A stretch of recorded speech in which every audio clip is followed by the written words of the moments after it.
Magandang umaga po. Muli po yung lingkod, si Chef Roy. Tanong po nila kung paano na po na-imbento yung Biblia. Nasabi ko na po ito noon, pero yung mga hindi nakapanood po, hindi po narinig. Siyempre hindi po nakapanood sila, kaya ulitin ko po. Yung Biblia po, hindi po yun iniimbento. Iniingatan po yun sa panahon. Yung panahon na paano naganap. Ang una pong nagsulat ng Biblia, katunayan po ang Diyos. Yung pong inukit niya sa dalawang tapyas na bato, yung pong 10 utos na pinadaan niya kay Moises para makipagtipan po siya sa mga Israelita. Si Moises po pala ay isang propeta ng Diyos. Ang propeta lang po ang kinakausap ng Diyos. Nung panahon ng mga propeta, hindi nakipag-usap ng Diyos sa mga tao, kung sino-sino ng tao. Propeta lang po ang kinakausap. Yung Biblia po, ang unang nagsulat, ang Diyos Ama na makapangyarihan sa lahat. Sinulat niya sa dalawang tapyas na bato. Yung 10 utos po, huwag kang papatay, igalang mo yung ama't ina, huwag kang sasaksi ng walang katotohanan, huwag kang mangalunya. Yun po ang mga 10 utos. At yung pong mga, yung Genesis, Deuteronomio, yung bilang, aklat ng mga bilang, at saka Exodo, yun po ay inutos ng Diyos kay Moises na isulat. 5 po yun. Ano ba magkasunod? Basta po, hanggang Deuteronomio mula Genesis. Yun po. Mga iba pong mga propeta, pagkatapos si Moises, nagsulat din. Gaya ni Solomon, may mga sinusulat din yan. Huling propeta po sa Old Testament, si Malakias. Malakias ba? Yun po ang pagkatapos po ng yun po mga inutusan ng Diyos na magsulat sa pamamagitan ng banal na espiritu. Pero ang mga propeta po, talagang kinakausap talaga ng Diyos. Kinakausap talaga yung personal na kinakausap ng Diyos. Ito po namang nung bagong tipan, ibig sabihin bagong tipan, bagong kasunduan. Nakipagkasundo muli ang Diyos sa mga tao. Kasi po noong lumang tipan, lumang kasunduan, yung batas ng Diyos, yung tipan ng Diyos sa mga Israelita na 10 utos, patuloy pa nagkasala yung mga tao. Kaya ang Diyos Ama na makapangyarihan sa lahat,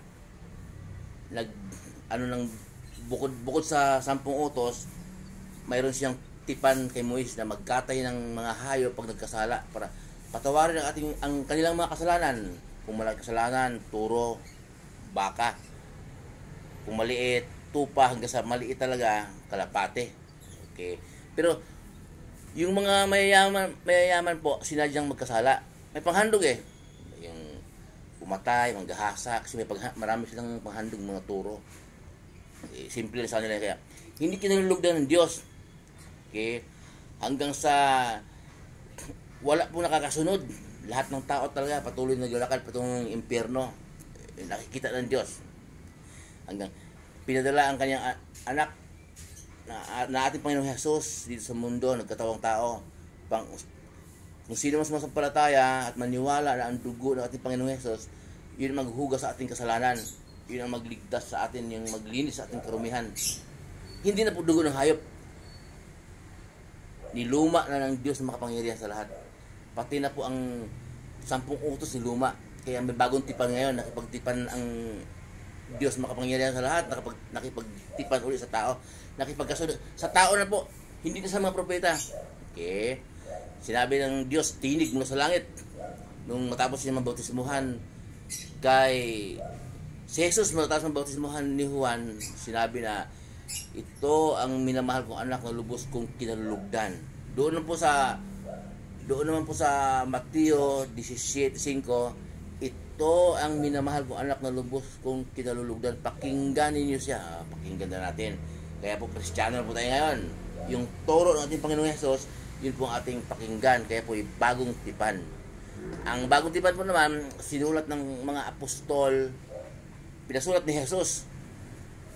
Kaya mula po noong, ang salita po ni Hesus, Mateo hanggang Juan. Okay, nung namatay po ang ating Panginoong Hesus, muling nabuhay, umakyat sa langit. Bago po umakyat sa langit, kinausap pa kanyang mga alagad na kung paano ako isinugo ng Ama, gayon din naman isinugo ko kayo nung pag-akyat ng ating Panginoong Hesus sa langit. Nagpatuloy na mangaral ang kanyang mga alagad dahil sinugo din siya ng ating Panginoong Hesus. Ay alam naman ng mga alagad na mamamatay sila at alam naman ng Diyos. Kaya inutos ng Diyos sa mga alagad sa pamamagitan ng banal na espiritu na isulat din. Yun yung mga bagong tipan. Kaya ang Biblia po hindi iniimbento. Okay? Pinasulat ng Diyos sa mga taong pinili niya na magsulat. Tao pa lang gumawa ng Biblia. Yung rebulto nga, tao rin. Sabi ng pilosopo na nakikinig sa mga turo ng pare na naunang turo. Ang rebulto gawa ng tao, pero ayaw ng Diyos. Galit ang Diyos sa mga gumagawa at sumasamba sa rebulto, lumuluhod. Kaya tayo may bagyo, may baha. Nakasulat sa Biblia. Yun namang Biblia naman, gawa din ng tao pero utos ng Diyos.